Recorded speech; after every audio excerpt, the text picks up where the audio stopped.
to get caught up in the Samsung news cycle this time of year, but this, the newly announced OnePlus 12, I think deserves just as much attention. I'm going to say something a little crazy here, but I think that this phone, in mid-January 2024, already has a very good chance to become top 3 smartphones of the entire year. Let me explain.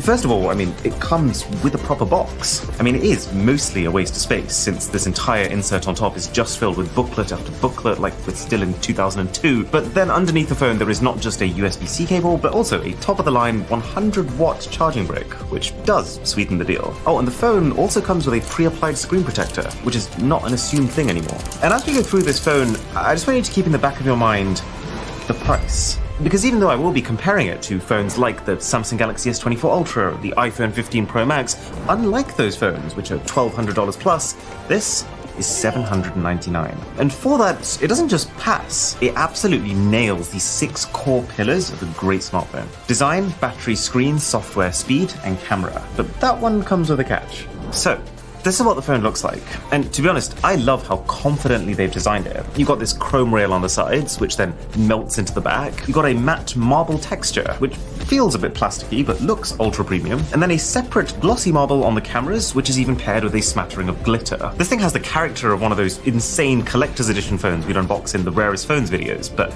it's not one. Plus, like past OnePlus phones, it's nicely curved, it's rounded, it's comfortable, and it's got an alert slider on top, which I can see the appeal of as a way to shut your phone up while it's in your pocket, but I don't think I'd ever use it while the phone's in my hand, since there's no way that, this, yeah, there you go, is easier than actually just tapping a virtual button on screen. However, the phone does actually fix a separate problem that I have been having. You must have tried at some point using a touchscreen when either your screen or your fingers are wet, right? And noticed how even a single drop of water is enough for your phone to think there's another finger on screen and all hell to break loose. Well, the OnePlus 12 has AquaTouch, which is a customized display chipset that pays very close attention and can differentiate between the two. Now, it still can cause the occasional screen spasm like that. This is not your new diving companion, and sometimes the fingerprint scanner doesn't work when the phone's wet, but it is 90% there to just being able to ignore that water, which as someone who catches up with the latest news in the world of Pokemon while having a shower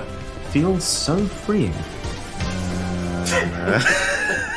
It's like finally after 10 years actually getting the full benefit from our phones being water resistant. Thanks, man.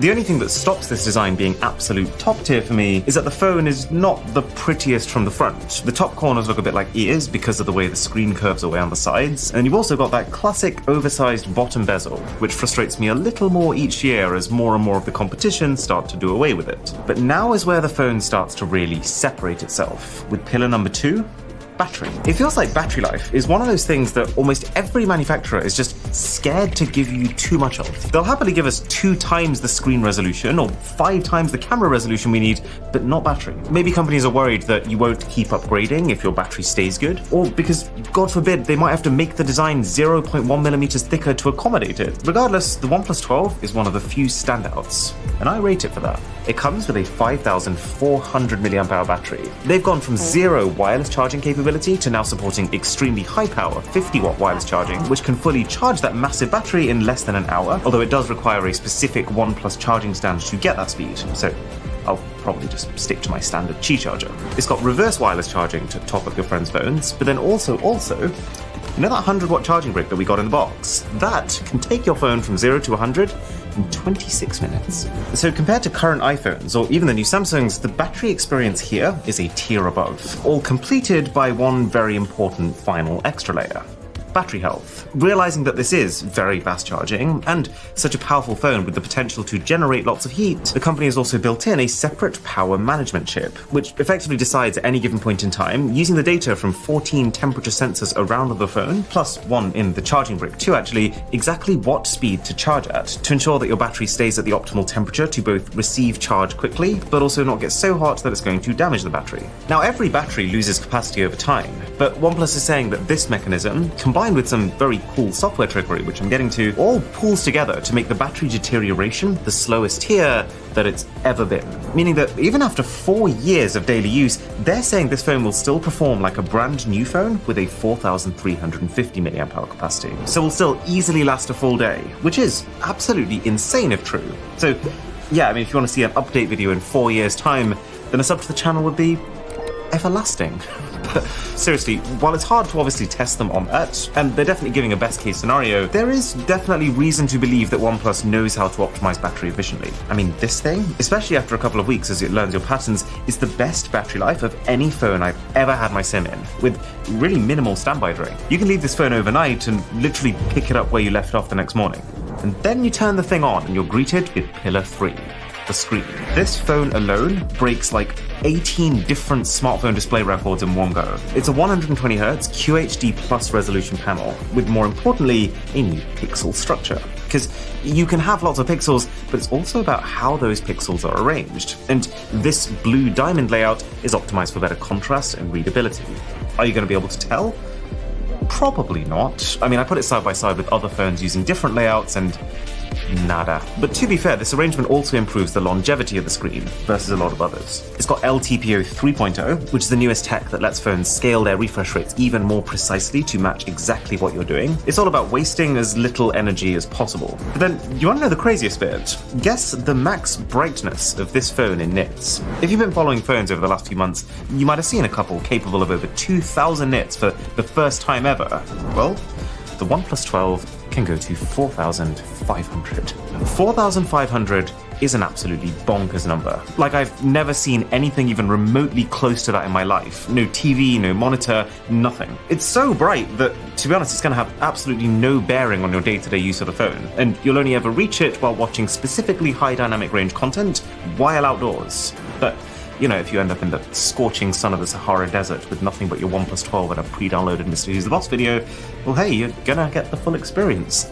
Oh, but there's another side to it too, and I appreciate this probably more, that as you go dimmer on the phone's display, as you dip below the 70 nit mark, the phone is going to switch over to 2160Hz PWM dimming. What on earth am I talking about? Well, okay, quick lesson. Old phones used to have LCD displays, which is essentially a white backlight that shines onto colored pixels. And the way that you change the brightness of that LCD is just by reducing the power given to that backlight. But then we started getting these fancy OLED displays, which are way richer and more vivid because every single pixel is its own individual LED. But the problem then is that if you try to dim an OLED in the same way as you used to dim your LCD by just reducing the power you give to the display, then because each pixel is responsible for color as well as brightness, you also damage the color reproduction at lower power levels. Like your greens might start to look like grays. So many phones now use something called PWM dimming, which means that when your phone screen is on, what's actually happening is that that screen is flashing on and off very quickly, faster than your eyes can see it. And then as you lower the brightness, your pixels aren't actually getting dimmer, but just the gaps between the off and on states are just getting wider. Your phone is spending more time in the off state and so appears to be dimmer. Cool, so problem solved, right? Well, not really, because most Samsung and Apples, they do this refreshing either 240 times per second or 480 times per second, which, while fast, is not fast enough that your brain doesn't subconsciously pick up on some of this rapid on-off flashing, so it can lead to headaches and strain, especially at night just before bed. So, OnePlus has decided to use both DC dimming at higher brightness levels, where you're not at risk of ruining your colors, and then when brightness gets lower, PWM dimming, but at 2160 times per second. Best of both worlds. And combined with a filter that reduces blue light on a hardware level, this is a screen that is both visually exceptional and also very eye-friendly. And fun fact, is also easier for us to film because it's not constantly flickering as the brightness gets low. Plus, the display is protected by Gorilla Glass Victus 2, which, while not the absolute latest and strongest glass from the company, is more than strong enough to theoretically survive a pocket height drop without a case. Please don't try it. Then you've got number 4, the software. This phone and its Oxygen OS 14 is an absolute delight to use. And I do have a couple of gripes with it, but they're all just small aesthetic things. Like, for one, who decided that square icons were the way to go? And why in the settings do I have every other option apart from circles? Like, how do you actually manage to get squircles, octagons, and rhombuses, but not a circle? I have no idea. And just generally, I don't think, ever since OnePlus merged with Oppo, the software has looked as good as it used to. Like, the icons, yes, but also the menus, the app drawer, it feels more like an Oppo phone than it does a OnePlus phone. Look at this notification. The fact that the name of the group is cut off, to the completely unnecessary arrow, and the icon that's covering some of the message, it could be better. Thankfully, these complaints are only skin deep, because as soon as you delve a little deeper, I gotta hand it to them. The software on this OnePlus 12 is one of the most thoughtful, useful Android skins I've been on, in ways that have actually made my life better. Like, let's say you want to do a screen recording. You can now actually add your front camera footage to that feed. Of course, when you're using the phone with one hand, instead of having to enter what can be quite a clumsy one-handed mode, you just swipe up and every icon on the page comes to you. This has become my default way to navigate now. And quick launch, which means straight from the fingerprint scanner, if you carry on holding down, you can go right into any app you want, leapfrogging you past any potential distractions on the way. So I've set mine up to do all the key work things that I tend to use often. Plus, it can even do actions like start a new Google Doc. And the software is just intelligent. It does a lot of clever things that you don't think about, but the fact that you don't think about them means that it's doing its job. Like, for example, it'll reduce your notification volume and your vibration intensity when you're full screen in an app, because it knows that when you're full screen, you're looking at your screen anyway, so you don't need to be blasted, and you probably also don't want to be blasted. When you lift your phone up to your ears, it'll automatically answer an incoming call, and it will also switch you from speakerphone into your earpiece. And Fluid Cloud, which is basically another dynamic island clone, but hey, it lets you keep up with what's happening in a way that saves space on screen. Still a good feature. I just wish it worked for more apps. It seems to be quite specific right now. But the phone does all of this while also making sure that any apps you've downloaded are not misbehaving. Like, I've had a couple of notifications come up telling me that, say, Instagram is draining too much battery in the background. And with one tap, the phone will just start clamping down on them from now on. Still letting them function if they need to do something in the background, but just not letting them take the mickey with it. It's quite satisfying. It's just disciplining them on your behalf. And like every single option with regards to customizing the way your phone looks or functions, OnePlus just hands it to you. No extra apps needed, even granular control over things like your status bar and your fingerprint scanning animations. My entire first day with this phone, I was just navigating settings. There's that much to do. There's a couple of cool but probably unnecessary features, like this shelf, which OnePlus encourages you to set as your swipe down option instead of your notification bar, but nah. I mean, they're more background status things that you check way less often, so I never felt like I needed instant access to them. And the other is anti-peeping notifications, which when you set it up, uses your front camera to see if someone else aside from you is also looking at your phone. And if they are, it continues to send you your notifications, but just in a less revealing way. Very cool idea, but I don't think it's something I'm going to use. I mean, naturally that's going to drain a bit of battery, and I feel like it only requires a very basic level of awareness to know when someone's staring at your screen. But the big new thing that complements this whole software experience is basically the biggest vibration motor that OnePlus has ever used, which means your phone can really pump out the haptics. So that typing, the registering your fingerprint for the first time, deleting a photo, the phone feels like it talks back to you in a way. You really feel the, oof, maybe I shouldn't have deleted it. Oh, and I haven't even talked about the best bit of this software, the sheer speed of it. And that's Pillar 5. So the OnePlus 12 is powered by the Snapdragon 8 Gen 3 chip, which is good. I mean, it's a very powerful chip, but also it's the 2024 flagship phone. I'm not surprised by this fact. The thing that I'm actually most excited about is all the stuff that the company's done around that. And I'm not even talking about the minimum of 256 gigs of ultra-fast storage they give you, or 12 gigabytes of ultra-fast RAM. See, what makes a phone really fast is part hardware, but also part software. Think of it like your phone is a whole bunch of layers, and every time you ask it to do something, many of those different layers have to communicate with each other to deliver an output. Like, let's say you plug your phone into charge. The first thing that realizes it's being charged is the hardware. That hardware communicates with the Linux layer, which is the baseline of Android. That Linux layer communicates with the Android layer, and that Android layer communicates with the app layer to stimulate a response that you can see, like that little lightning symbol becoming visible. You know, people say that Apple's key advantage is that they build both the software and the hardware together. Well, the reason that's so advantageous is that it means they can create really clear, efficient communication between these layers. That's why iPhones have been very smooth, even when they weren't powerful, and why they get far more battery life for each milliamp hour of physical battery that they have versus other phones. And so, OnePlus is trying to do the same thing, and they're calling it the Trinity Engine. Instead of just focusing on making the very top layer work and assuming the rest is fixed, they're working across all layers to create software that better understands the exact needs of the hardware and vice versa, allowing the different parts of the phone to work smarter around each other, so that your CPU is only ever exerting exactly the amount of power that it needs to, that your RAM actually understands which apps to keep preloaded and ready for quick use at all times, and which to close close as soon as you exit them. So assuming you use your camera a lot, for example, it'll open rapidly. And that your phone's memory can defragment itself to counter the inevitable performance loss that happens in the long term. There's a lot of jargon and marketing fluff going around with all of this, but the important thing, and what I can say for sure, is that this is the fastest Android experience I've ever had. And I've called plenty of phones fast before, but this is fast in a way that makes it feel like it's not even trying. Like, one thing that it doesn't seem to matter how powerful Androids have gotten has always lagged is flicking around the Google Play Store. Not here. Everything is so fast at loading, and the animation's so fluid and unbroken that at times you almost forget that you're actually going between separate applications, and your entire phone usage just starts to blend into one seamless, buttery smooth experience. And then for gaming, it goes one step further. Well, actually about 5. This phone has a secondary coprocessor called the Pixelworks X7 that works alongside its main chip to do more.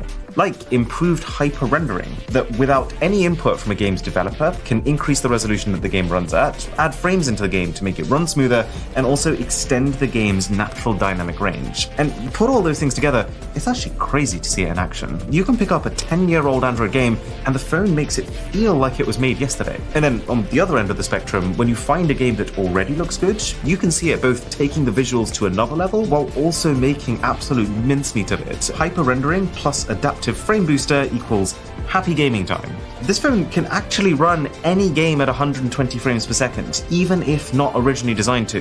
That is awesome. But there's more. There's Hyper Boost, which is your phone not just detecting that a game is being played and telling your CPU and GPU to go forth and power through, but the Android layer specifically understanding what the exact needs of the game are in that given moment and communicating that very clearly to your chip, which can mean that in a less demanding moment, your chip can dial back, relax, and cool down for a second, only for when the action picks up again for your temperatures to be cool enough that your chip has the headroom to actually just go for it. And it's all assisted by probably the most advanced cooling system to ever exist on a phone, outside of those specialist gaming phones. It's got the largest vapor chamber in the industry, which is essentially a metal canister containing a liquid, which as the phone heats up, turns to gas, cools down again, and condenses. Plus, it's got aerospace-grade thermal performance gel to aid heat conduction further, and in total, here's the shocking stat to me, no less than 38,000 millimeters squared of heat dissipation area, spread across 5 layers on both the front and the back side of the phone. To be very clear, 38,000 millimeters squared, considering what the size of the phone actually is absolutely insane. And the better we bring this all together, we need to talk about the most contentious pillar: the cameras. And I say contentious because OnePlus doesn't have the best camera reputation. And in a way, when I use this phone, I can see why. Like, for starters, the front camera is just mediocre. And I don't mean mediocre because it does lots of face smoothing to make you look nice. It's also just washed out. Like, it can make you look weirdly pasty and sometimes even overexposed indoors when it's not even that bright. And then look how much the photo changes after you take it. I mean, in a way, it's impressive because there's so much processing happening, but because the OnePlus is doing such little of this processing in real time as you're shooting the stuff, the shooting experience itself feels really unpolished, and the photos don't look good until you've taken them, which is part of the reason why I find myself taking like 3 shots of every single scene, just because I don't completely trust that I've got a shot that looks good. And it's not just that, because there's not much real-time processing happening, video suffers. Do you see how, while the iPhone in this case looks like it genuinely understands the scene and my face, the OnePlus very much looks like it's just taking it as it comes. Like, the exposure of the entire scene shifts completely as the light around me changes. You'll notice the electronic image stabilization goes for this ultra smoothed out look, which can be awesome when there's lots of light, but without it, the phone continues to try and recreate that, but without the light information to be able to do so. So you just get tons of weird artifacts and blur. Oh, and finally, the focusing can sometimes also let you down. You might know that Samsung, for example, they use a laser to get exact focus distance. OnePlus doesn't really have that. And while you probably won't notice if you're coming from another phone without it, I can feel its absence. So there are things that could do with fixing. And what kind of annoys me about recent OnePlus is that it feels like instead of actually fixing them, the company instead just tries to lean more heavily into their partnership with Hasselblad, as if that's somehow gonna make it better. I mean, this is what a Hasselblad camera looks like. Realistically, how much is that company going to be able to help you with your phone? They're very different things. Okay, I realize I'm absolutely dunking on this, but it's because I care. It's because these are issues that I keep seeing on OnePlus phones, and if they could just focus on them, their phones could skyrocket in value without costing anyone anything. And also because, aside from these niggles, this is actually a really good camera system. The hardware is a pretty big upgrade over the cameras on the OnePlus 11 in every sense. It's actually very similar hardware to the cameras on the more recent OnePlus Open. Similar main camera sensor, same 48 megapixel ultra-wide, same 64 megapixel 3x telephoto lens, plus a coating that's applied to the main lens that reduces glare and apparently further increases clarity. And that is interesting, because while I wouldn't say that I was blown away by the Open's camera setup, that was a different set of circumstances. Before I tested the Open, OnePlus was hyping it up as literally the best set of cameras on a phone ever. And also the phone was $1,700, so my expectations were here. But the OnePlus 12, as a phone that's not just good, but actually also amazing in every other area, and that cost $799, which is less than half, well, that same camera quality here, that hits very different.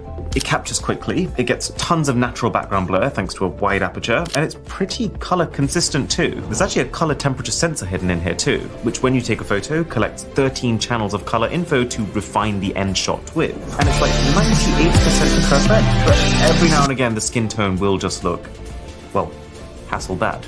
You get an overall natural looking shot, but with an ever so slightly cooler tone and an ever so slight extra pop of color. I really love the way it shoots, to be honest. It makes me feel like an artist, especially with this 64 megapixel 3x zoom lens. I've kind of fallen in love with this lens. It's great for people, it's great for flowers, it's such a naturally pretty lens, especially with OnePlus's color tuning, that you can just take photos of even those boring things looking their absolute worst, and it still somehow looks professional. I guess the point is, cameras aren't the specialty of this phone, and if you're someone who's picking a phone half for the cameras, then it's worth spending more for a Vivo or a Samsung or an iPhone. But at the same time, they're not bad. I wouldn't say this is like a tier below the base level Galaxy S24, which is like the same price, and it's definitely not outright worse than an Asus Zenfone that you might get for the same price. So, if it wasn't clear, I think the OnePlus 12 is a killer phone. There isn't much in the way of cool AI summarization features like you get with Samsung, or hyper-intelligent cameras like you get with Google, but in terms of the cold, hard fundamentals, this thing pretty much nails every single one. But if you do want to see what paying more for a phone gets you, then here's my video on the S24 Ultra. Catch you there.